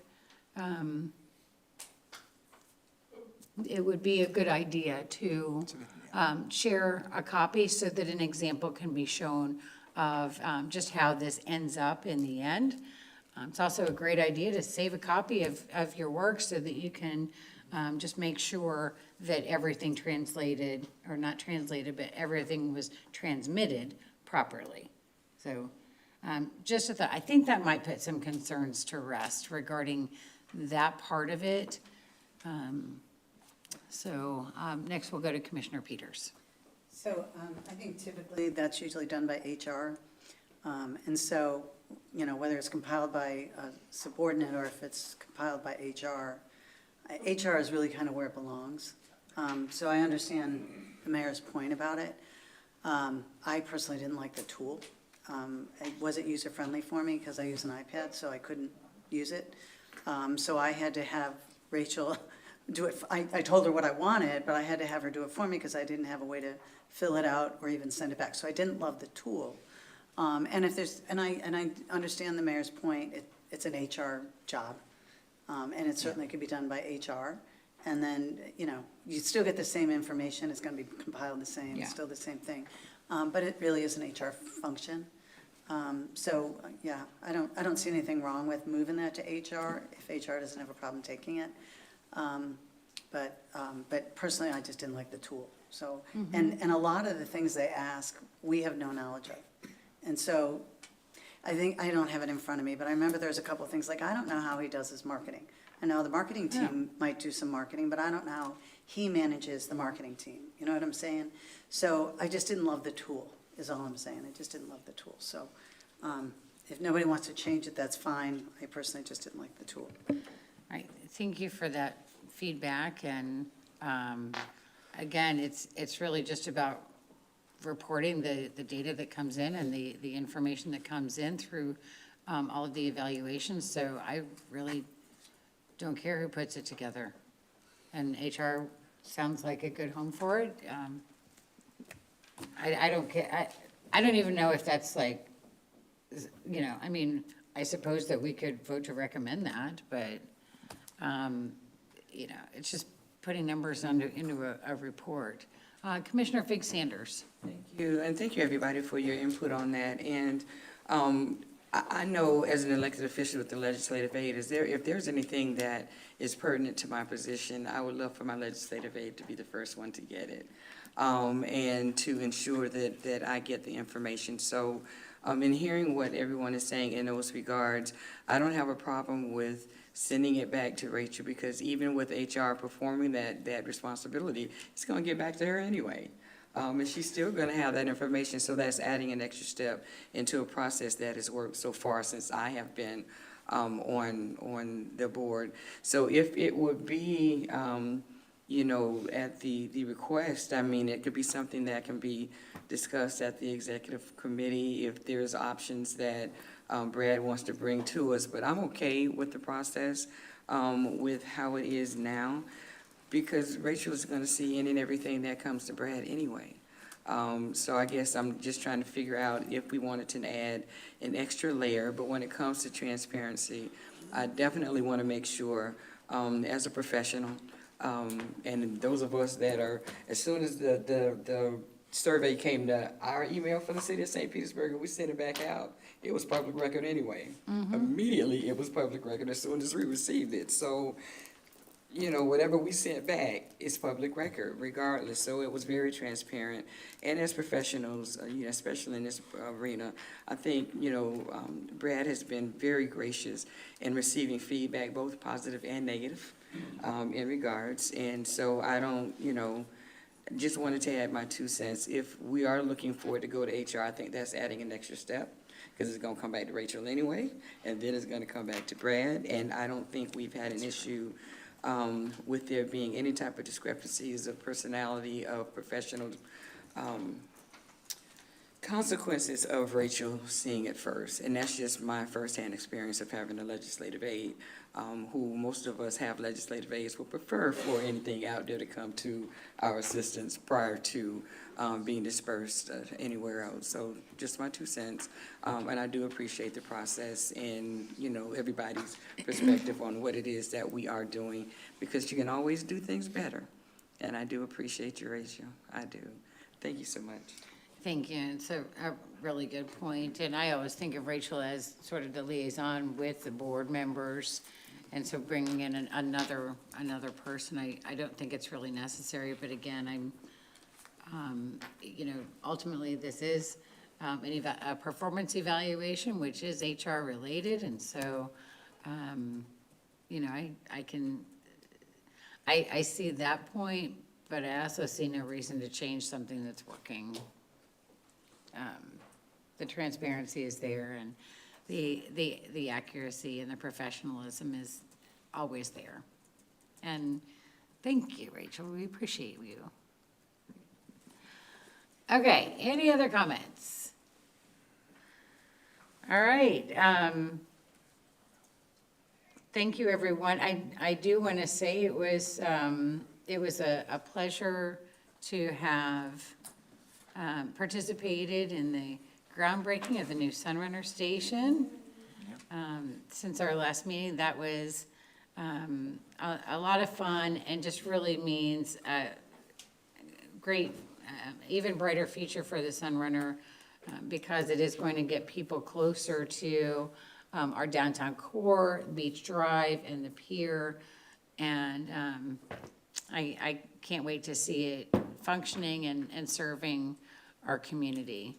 So I appreciate everyone who was involved in putting that together and those who are involved in making it happen. Our next meeting is going to be the first budget and millage public hearing on September 4th, 2024 at 6 p.m. right here in this room. And the second public hearing and the regular board meeting will be September 18th at 6 p.m. Seeing that there are no further requests to speak, thank you to everyone. This meeting is adjourned.